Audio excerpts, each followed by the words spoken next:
Samajwadi party के वरिष्ठ नेता और विधानसभा में मुख्य सचेतक मनोज पांडे जी हमारे साथ बातचीत के लिए मौजूद हैं। शाहजहांपुर पहुंचे हैं और प्रशिक्षण शिविर में आज संबोधित करेंगे। सर, क्या दर्श दे रहे हैं, किस तरह से बूस्ट अप कर रहे हैं कार्यकर्ताओं को 2024 के लिए? देखिए, लोकसभा चुनाव आज देश का चुनाव है, देश की स्वतंत्रता का चुनाव है, देश में संविधान और देश में लोकतंत्र को बचाने का चुनाव है। आज देश में हालात क्या हैं, राज्य की स्थिति क्या है। हमें लगता है कि आज़ादी के बाद कभी किसान इतने संकट में नहीं रहा जिस संकट के दौर से आज वो गुजर रहा है।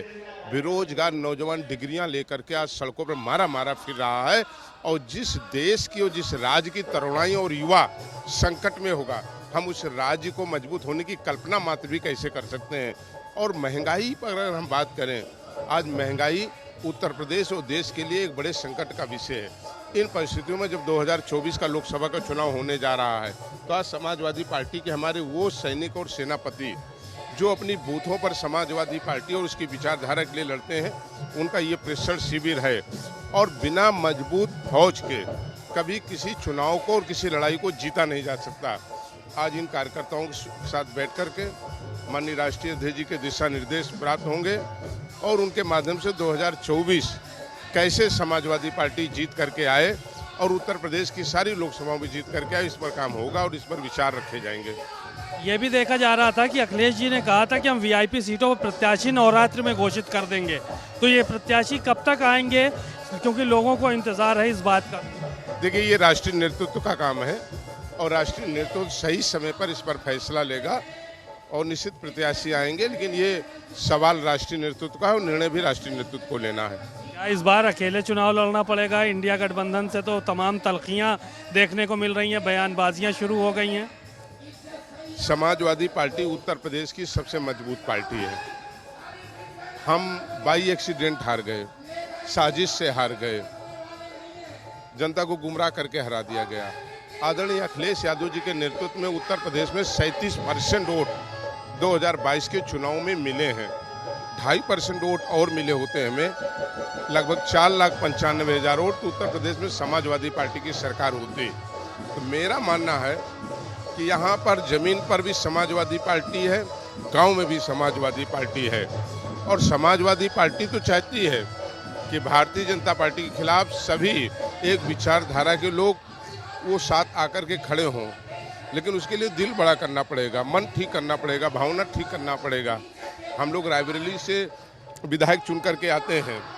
रायबरेली में जो वोट कांग्रेस को मिलता है, वो वोट समाजवादी पार्टी का है।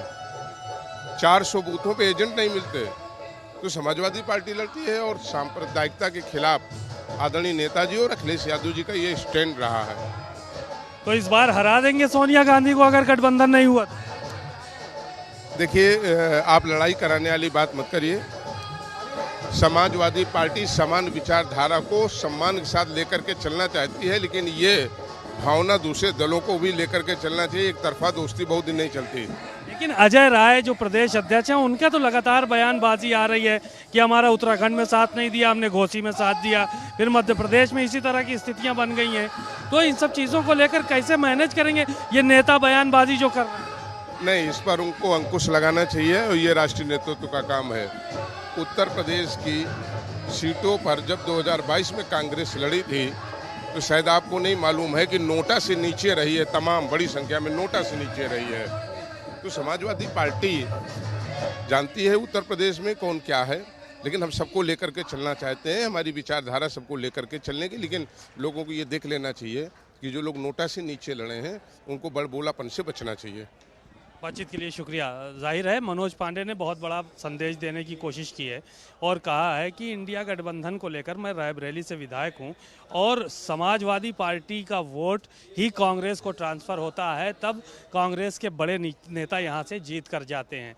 और ऐसे बयानबाजियों से लोगों को बचना चाहिए। हम समान विचारधारा के लोगों के साथ मिलकर काम करना चाहते हैं और भारतीय जनता पार्टी को हराना चाहते हैं।